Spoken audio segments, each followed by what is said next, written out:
संविधान के दायरे में आएंगे वो तो हम लोग सब बात करने को तैयार हैं, और संविधान के बाहर जाकर के अगर वो कुछ भी कार्रवाई करेंगे तो उसके लिए हम लोग टकराने के लिए बिल्कुल हमारा समाज जो सक्षम है। यहाँ पर दूसरा, हम लोग जो रविदास का मंदिर वहाँ पे तोड़ा गया था ना तुगलकाबाद में, उस रविदास के मंदिर को यहाँ पे दोहराया नहीं दिया जाएगा। ये प्रशासन भी सुन ले और जो गवर्नमेंट है जो उसको चला रही है उसको वो भी कान खोल करके सुन ले उसको। नोएडा सिद्धार्थ बुद्ध विहार में हूँ और अभी एक बात ये भी चल रही थी कि बीएसपी के लोग नहीं हैं, पर बीएसपी के लोग भी यहाँ पर पहुँच चुके हैं और कई तादाद में लोग यहाँ पहुँचे हुए हैं और भी बहुत सारे लोग हैं। मेरे साथ गजेंद्र भाई साहब भी हैं और चमन भाई साहब भी हैं। मैं पहले एडवोकेट साहब आपसे बात करना चाहूँगा, क्या लीगली कुछ ऐसा हो सकता है कि इस पर ताला गवर्नमेंट लगा सकती है जिसमें कि 20 साल तक उन्होंने कोई भी ना नोटिस दिया ना बातचीत की? देखिए, बिना नोटिस के तो कोई भी गवर्नमेंट किसी भी भवन पे ताला नहीं लगा सकती। नोटिस देना ही चाहिए और देना ही पड़ेगा। और दूसरा, हमारे पास रेमेडी है अगर ऐसा होता भी है। पहली बात तो ये भवन है, ऐसे हमारा भगवान बुद्ध का ये भवन है, ऐसे भवन पूरे भारतवर्ष में जो बने हुए हैं, मंदिर मस्जिद हैं, गुरुद्वारे हैं, क्या उन पे सब पे इस तरह का एक्शन होता है? लेकिन ये समाज हमारे साथ ही ऐसा क्यों होता है? सरकारें हों चाहे प्रशासन हो, वो कमज़ोर कड़ी पकड़ता है। जो हमारे लोगों में भटकाव है उन्हें कहीं रास्ता मिल जाता है कि हम इसको कैप्चर कर सकते हैं जल्दी से।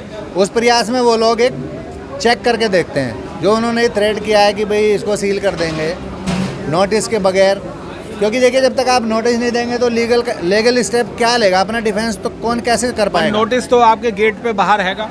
नहीं, नोटिस है तभी तो हम लोग यहाँ हैं। अब नोटिस आया है तो इसके खिलाफ लीगल हम भी एक्शन लेंगे, हम स्टे में जाएं। हमारी यहाँ की समितियाँ हैं, उनसे डिस्कस होगा। या मुझे लगता है मुझसे पहले मैं लेट हूँ, मैं कई दिन बाद आ पाया हूँ, तो हो सकता है स्टेप लिए भी हों। अभी हम लोग अंदर जाके डिस्कस करेंगे और उस पर स्टे की कार्रवाई शुरू कराएंगे और प्रशासन से बात करने की बात करेंगे। अगर प्रशासन फिर भी नहीं मानता तो क्या आप इस बुद्ध विहार में ताला लगने देंगे? नहीं, एक बार कोर्ट देखिए, बिना लीगल कार्रवाई के तो हम बिल्कुल नहीं लगने देंगे, क्योंकि कोई गुंडागर्दी तो है नहीं। भवन को ऐसे कैप्चर कोई कैसे कर सकता है? हम लीगल स्टेप लेकर कोर्ट में जाएंगे, बात करेंगे यहाँ समिति से और भी डिस्कशन करके जो भी यहाँ मंत्रणा होगी उसके बाद स्टेप लेंगे, कोर्ट में जाएंगे, कोर्ट से स्टे होगा और वहाँ जो भी होगा डिस्कशन एटलीस्ट लीगल तो होगा। ये तो एक ज़बरदस्ती वाली बात होगी कि हम ताला मार देंगे, ये कर देंगे, वो सील कैसे कर देंगे? हमारी जनता है, पब्लिक है, हम लोग सब एकत्रित हैं और यहाँ रात दिन लोग आए रहते हैं, जुड़े रहते हैं, तो वो लोग ऐसे कैसे स्टेप लेने देंगे? कैसे सील करा लेंगे? बिल्कुल नहीं होने देंगे। क्या आप बीएसपी के पूर्व पदाधिकारी भी रहे हैं और अभी भी वर्तमान में भी हैं, इलेक्शन भी आपने बहुत सारे लड़े हैं, फाइट भी किए और लोगों की हेल्प भी करी है, बीएसपी के लोग यहाँ पर नहीं आ रहे हैं, ऐसा क्यों? क्योंकि जितने भी बहुजन समाज के लोग हैं या अम्बेडकरवादी हैं वो ज़्यादातर बीएसपी के हैं 99%, पर बीएसपी के पदाधिकारी जो है वो यहाँ पर सिर्फ 5 मिनट के लिए आते हैं, ऐसा क्यों? देखो, ऐसा नहीं है। ये भवन किसी ना तो पार्टी का है ना किसी पर्सनल किसी का है, ये भवन सार्वजनिक संपत्ति है और जो बुद्ध विहार है वो हमारा सबका आपका है। इसमें पार्टी की बात उठाना ठीक नहीं है। और जहाँ तक बीएसपी के लीडर्स की बात है, आते हैं, मैंने अभी 2-3 दिन पहले क्लिप भी देखे हैं और आज भी हैं, देखो ना ये, और हकीकत बताएं तो ये सब लोग बीएसपी के तो हैं। बीएसपी के समर्थक तो आ रहे हैं सर, बीएसपी के समर्थक तो आ रहे हैं, पर बीएसपी के पदाधिकारी नहीं आ रहे। नहीं, पदाधिकारी अभी परसों यहाँ लक्ष्मण जी आए थे, प्रदेश के दिल्ली प्रदेश के अध्यक्ष हैं, वो आए थे और भी आए होंगे। हाँ बिल्कुल, कोई बात नहीं। आज मैं भी यहाँ हूँ, मैं हालांकि पूर्व महासचिव हूँ। ऐसा नहीं है, जो बीएसपी को टारगेट जो किया जाता है ये गलत है। जो टारगेट करते हैं ना वो कहीं ना कहीं कोई मोटिवेशन है। मेरे ख्याल से इस भवन पे बीएसपी या कांग्रेस या बीजेपी की बात नहीं करनी चाहिए। इस भवन को बचाने के लिए तरकीब लगानी चाहिए कि हम लीगली, पहली बात तो उसका स्टेप लें, लीगल स्टेप लें। दूसरी बात, जो यहाँ ये ज़बरदस्ती कोई प्रशासन या कुछ कार्रवाई करना चाहता है तो हमें, जब तक लीगल कोई एक्शन हमारी तरफ से कुछ नहीं आता है तब तक हम इसको रोकने का भरसक प्रयास करें। मैं एक आपकी बात पे ये कहना चाहूँगा, आपने कहा कि बीएसपी की पार्टी का किसी का वो नहीं होना चाहिए, पर पार्टी का नहीं, समाज के हित के तौर पे तो आना चाहिए ना उन लोगों को, जितने भी पदाधिकारी हैं, जितने भी मानने वाले हैं, जो बीएसपी के सपोर्टर भी हैं। सपोर्टर वोटर तो यहाँ पर बहुत है, पर पदाधिकारी नहीं है। वो भी तो हमारे ही समाज से हैं। मिलेंद्र भाई, ऐसा है, ये क्वेश्चन आप टोटल घुमा के बीएसपी पे ही ला रहे हो बार बार। क्योंकि यहाँ पर बीएसपी के लोगों के लिए बात कही जा रही है, मैं इसलिए कह रहा हूँ, अपनी तरफ से नहीं कह रहा मैं। नहीं वो ठीक है, कहीं व्यस्तता हो सकती है। अब जिस भी हमारे साथी को टाइम मिलता है वो आते हैं। बाकी अगर ऐसी कोई शिकायत है तो अपने तरीके से हम दर्ज कराएंगे प्रदेश कार्यालय में, और कोशिश करेंगे कि वो अगर नहीं आ पाए, किसी अनभिज्ञता में नहीं आए हैं या समय के अभाव में नहीं आए, तो वो जो लोग आए और वो भी आएँ और देखें यहाँ व्यवस्था क्या है। जी बिल्कुल। मैं सर आपसे भी जानना चाहूँगा, कौंडली में आपका भी बड़ा अच्छा दमखम चलता है, सब लोगों से आपसे बातचीत है, आप भी पहुँचे हुए हैं। 4 लाख रुपए थे, 4 के 11 हुए और 11 के अब 3.5 करोड़ रुपए हो गए। तो क्या ये उचित है कि आप, क्योंकि बैंक में काम करते हैं, आपकी कैलकुलेशन ज़्यादा अच्छी है, क्या इतना ब्याज होता है कि 20 साल के अंदर अंदर 3.5 करोड़ रुपए 11 लाख का ब्याज बन जाएगा? देखो एज ए बैंकर्स तो मैं एक बात आपके सामने रखूँगा मिलिंद्र भाई। 4 लाख की पहले इंस्टॉलमेंट उन्होंने दे दी जी।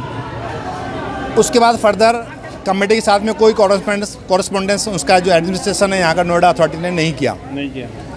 उसके बाद अभी वो 10, 12, 15 साल बाद एक नोटिस निकालते हैं कि आपका इतना बड़ा डोज निकल रहा है, आपका इतना बड़ा डोज निकल रहा है। तो ये तो कैलकुलेशन उनकी बिल्कुल ख़राब है। नंबर 2, जब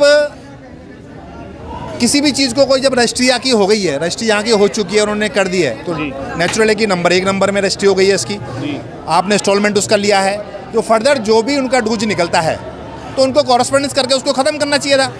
जब आप किसी भी संस्था को कॉरस्पॉन्डेंस नहीं करोगे और एकदम सडनली आप उनको बोलोगे कि भी आपका 1 करोड़ रुपए 2 करोड़ रुपए निकल रहा है, तो कैसे उसकी भरपाई होगी? रही इस नोटिस की बात।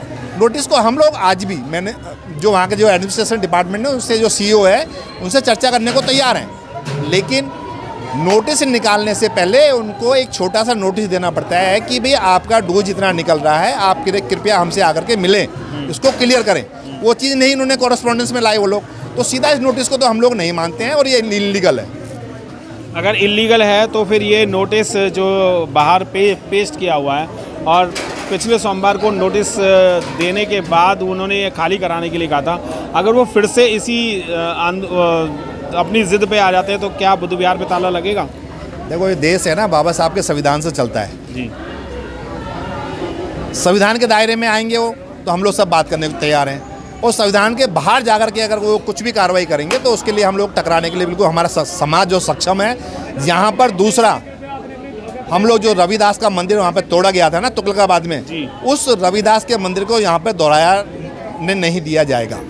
ये प्रशासन भी सुन ले और जो गवर्नमेंट है जो उसको चला रही है उसको वो भी कान खोल करके सुन ले उसको। जी बिल्कुल।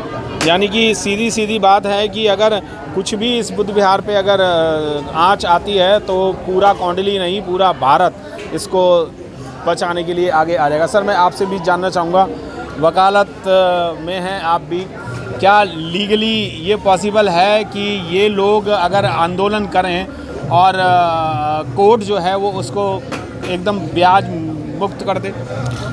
जुडिशरी के पास बहुत सारी पावर्स होती हैं। ये जो नोटिस दिया गया है, इस नोटिस के अगर हम जवाब दें, इस नोटिस को ही लेकर हम कोर्ट में चले जाते हैं तो मैटर जुडिस हो जाएगा, और मैटर जुडिस होता ही अथॉरिटी यहाँ पे कोई भी एक्शन नहीं ले सकती। और कोर्ट में जिस मैटर के लिए हम जाएंगे, स्टे के लिए जाएंगे, कोर्ट हमें स्टे देगा। अगर ब्याज माफ़ करने लग जाएंगे, ब्याज भी माफ़ होगा। तो सारे काम जुडिस पर तो सुप्रीम पावर, जुडिशरी एक तरह से कार्यपालिका और उससे व्यवस्था पालिका से बड़ी होती है। जी। केस तो वैसे किया हुआ है, और अगर उसका नोटिस आ जा, वो क्या कहते हैं, नोटिस सर्व हो जाता है, नोटिस सर्व हो जाता है, और अगर स्टे हो जाता है तो फिर ये खाली करने की ज़रूरत नहीं है? नहीं, जब तक स्टे तो अपने क्या होता है कि एंट्री में एक परमानेंट, तो जो मुकदमा इन्होंने डाला होगा परमानेंट स्टे का डाला होगा, साथ में एंट्री भी मांगा होगा। तो एंट्री में स्टे अगर हो जाएगा तो जब तक ड्यूरिंग पेंडेंसी ऑफ केस आप को इसको खाली नहीं करा सकते। और ये धार्मिक विषय है तो इस पर 100% स्टे मिलेगा भी, और वो कामयाब भी होगा। बहुत बहुत धन्यवाद। Thank you.